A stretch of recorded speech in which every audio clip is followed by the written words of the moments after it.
Every major advertising agency in North America has sponsored extensive research into subliminal perception. Vance Packard's 1957 book, The Hidden Persuaders, revealed that American industry was researching the use of subliminal messages to motivate people to buy their products. Dr. Wilson Bryan Key has documented in 4 books the widespread use of subliminal ads by the advertising industry. Messages programmed directly to the subconscious bypass critical analysis and the conscious choice to accept or reject the message. Repetition of the message constitutes mental programming. Subliminal messages have been used in music, radio, television, and movies. In November 1957, TV station WTWO in Bangor, Maine, experimented with projecting a subliminal message on television. In 1958, radio station KOL in Seattle broadcast subliminal messages under the music played by its disc jockeys. How about a cup of coffee? Was one, and another was, someone's at the door. The movie The Exorcist used both subliminal sounds and pictures. A full-screen death mask of Father Karras was flashed on the screen at 1/48th of a second a number of times during the movie. The consciously unnoticed word pig appeared many times throughout the movie. The terrified squealing of pigs being slaughtered and the buzzing sound of angry bees was mixed into the soundtrack. Laboratory experiments show that people will react to certain words, pictures, and sounds with quickened pulse, faster breathing, sweating palms, and other indications of heightened emotions. People actually fainted in response to this movie. Many became nauseous, and many had nightmares. William Peter Blatty, the author of the novel and producer of the movie, was a CIA operative who served as the policy branch chief of the Psychological Warfare Division of the United States Air Force. Ladies and gentlemen, I have a grave announcement to make. Incredible as it may seem, both the observations of science and the evidence of our eyes lead to the inescapable assumption that those strange beings who landed in the Jersey farmlands tonight are the vanguard of an invading army from the planet Mars. On October 30th, 1938, thousands of people fled from a crisis that had no existence except in their imaginations. A radio broadcast of a dramatization of H.G. Wells's War of the Worlds led thousands of listeners to believe that the planet Earth had been invaded by Martians. The 1983 TV movie Special Bulletin about terrorists exploding an atomic bomb in Charleston, South Carolina, prompted numerous calls to stations across America from people who wanted to know if it was real. In both instances, despite disclaimers, people thought they were listening to an authentic newscast. Think for a moment about the way newscasters speak, and you will realize that they all talk the same way, regardless of their ethnic background. Whether they be black, white, Hispanic, or Oriental, with few exceptions, they all sound alike. The patterned speech of a newscaster is similar to that of a hypnotist.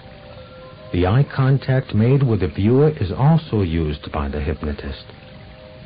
Emotions can be stirred, attitudes and states of mind revealed by nuances of tone and variation in vocal quality. The camera can reveal the smallest movement of the most subtle change of expression and give it significance and definition. With the selective use of camera angles and judicious cutting, it is simple to distort the meaning of what someone says, not only by cutting out statements, but by cutting in a reaction shot or by adding laughter or applause. A picture may be worth 1,000 words, but it can also deceive one into believing something that is not true. The practice of staging events and employing impersonators of political figures was often used by the early newsreel companies.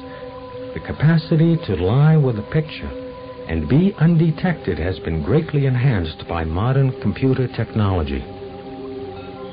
Is it possible that all verbal and nonverbal communication has been identified, defined, and reduced to a code that can be manipulated?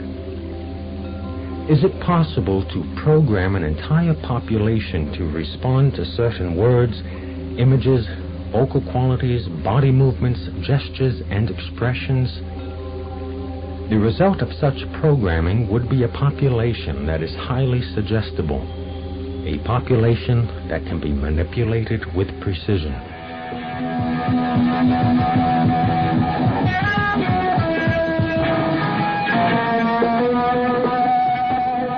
'60s rock superstar Jimi Hendrix said, "You can hypnotize people with music, and when you get them at their weakest point, you can preach into their subconscious whatever you want to say."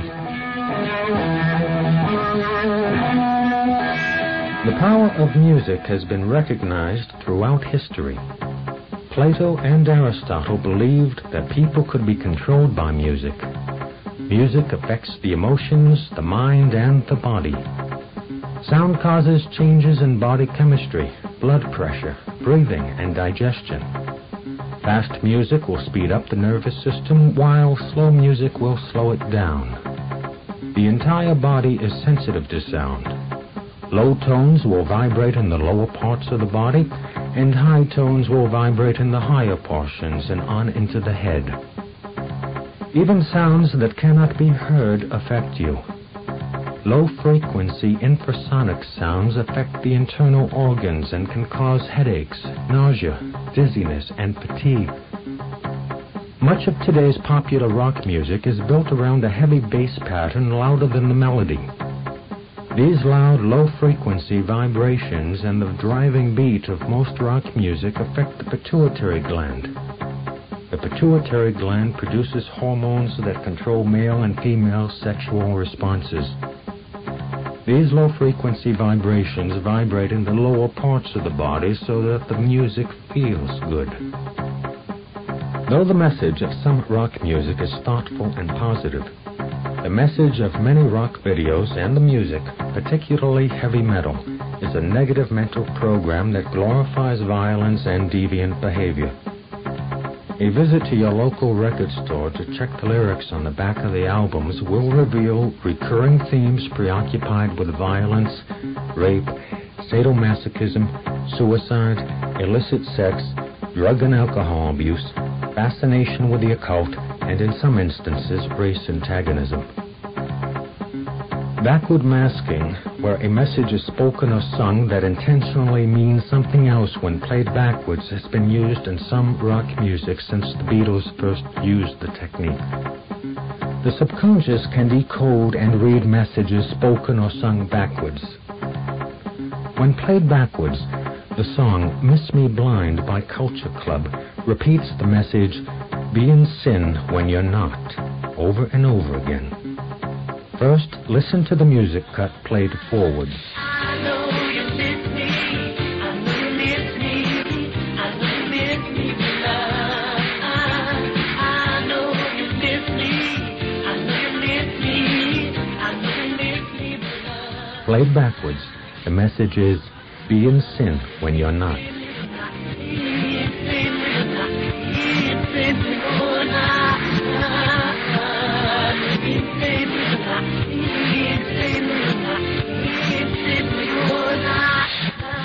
The use of backward masking may be far more extensive than anyone suspects.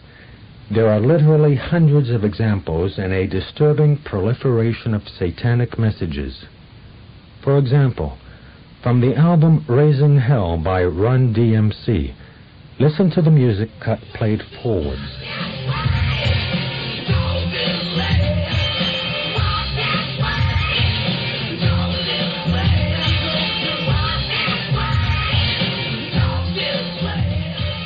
Played backwards, the message is, "Hail Satan."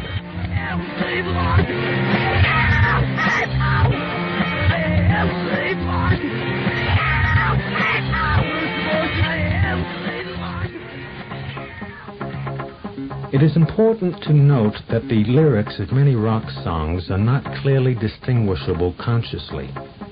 When you do not hear the message clearly, you cannot make the conscious choice to accept or reject it.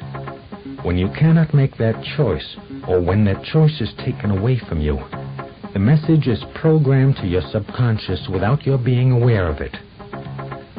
The repeating beat of the music is a distraction for the conscious mind to lock on to in order to stop conscious thinking, thus causing the hypnotic state of mind, a state of mind that is similar to daydreaming. Repetition of the message constitutes mental programming. In time, the effects of this kind of programming will appear. These effects can be physical, psychological, and emotional.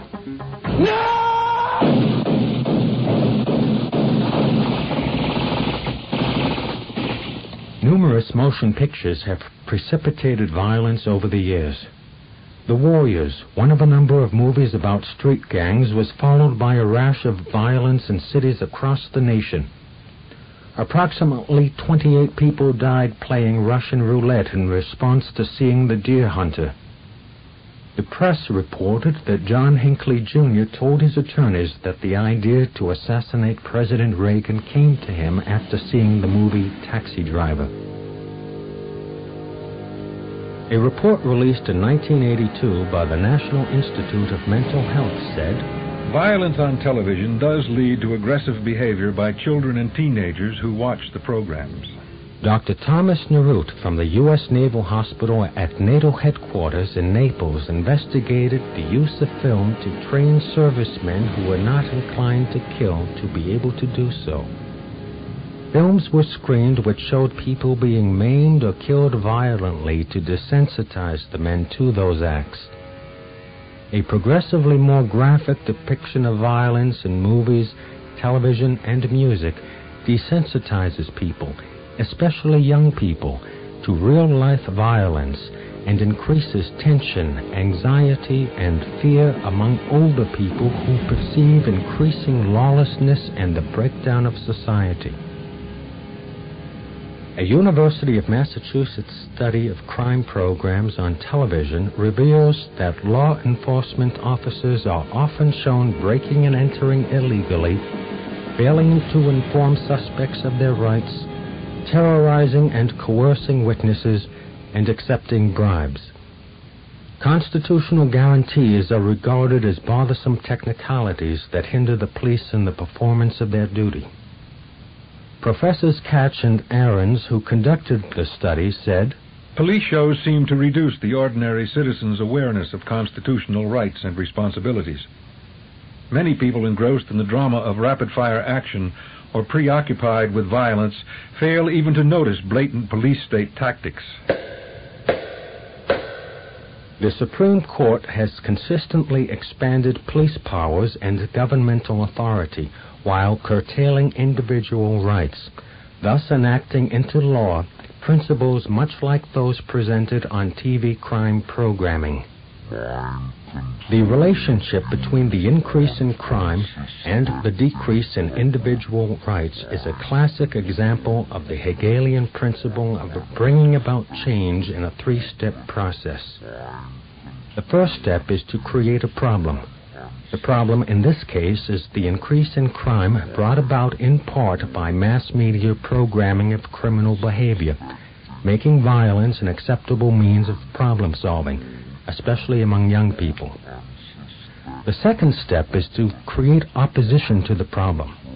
In other words, create anxiety and fear in the public so that people demand that something be done about it. The third step is to offer the solution to the problem that may entail a restriction of individual rights or some other predetermined goal, thus bringing about change that would have been impossible to impose on people without proper psychological conditioning. By causing emotional stress and mental confusion, judgment is impaired and suggestibility increased. Under these conditions, people allow their rights to be diminished without realizing its ramifications. The war on drugs is another example of this strategy in action. In 1936, a movie used hypnotic suggestion to give the audience instructions to do something. That movie was Reefer Madness. This movie used hypnotic techniques to both encourage marijuana use and promote anti-marijuana legislation.